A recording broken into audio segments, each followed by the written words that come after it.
मैं Sydney, Australia में रहने वाला एक चीनी अंतर्राष्ट्रीय छात्र हूँ। मैं एनिमेशन और संपत्ति निवेश का अध्ययन कर रहा हूँ और मैं हर दिन कड़ी मेहनत करता हूँ।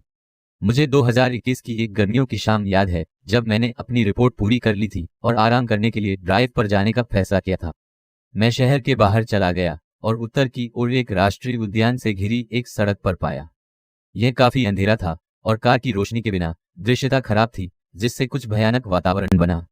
कुछ मिनटों के बाद मैं धीमा होने लगा क्योंकि पहाड़ी इलाके के कारण सड़क और अधिक घुमावदार हो गई थी।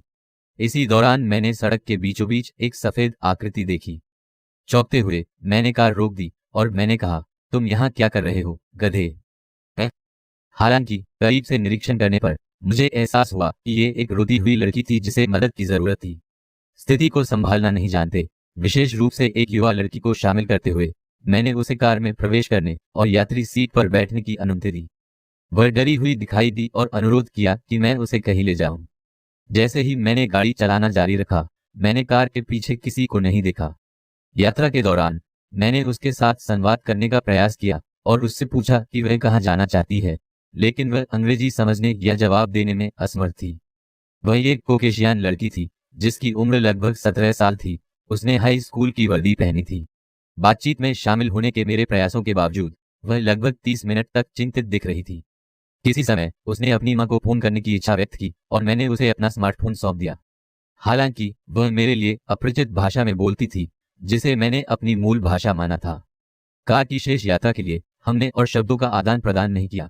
मैंने पुलिस से संपर्क करने पर विचार किया क्योंकि परिस्थितियां संदिग्ध लग रही थीं। एक युवा लड़की का इतनी देर से अकेले बाहर निकलना असामान्य था।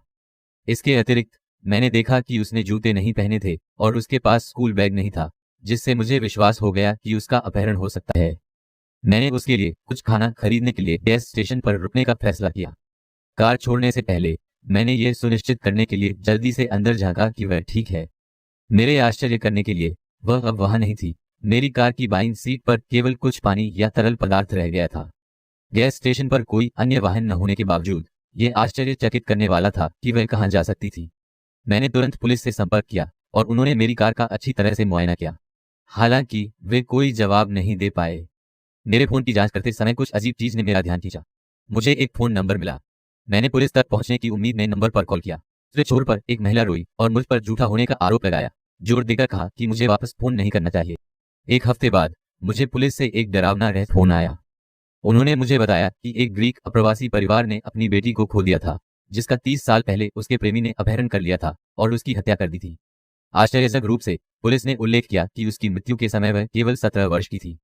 इसने मुझे उस लड़की के बारे में सोचने पर मजबूर कर दिया जिससे मैं उस रात मिला था।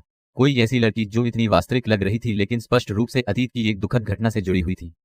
मैंने उसे फिर कभी नहीं देखा।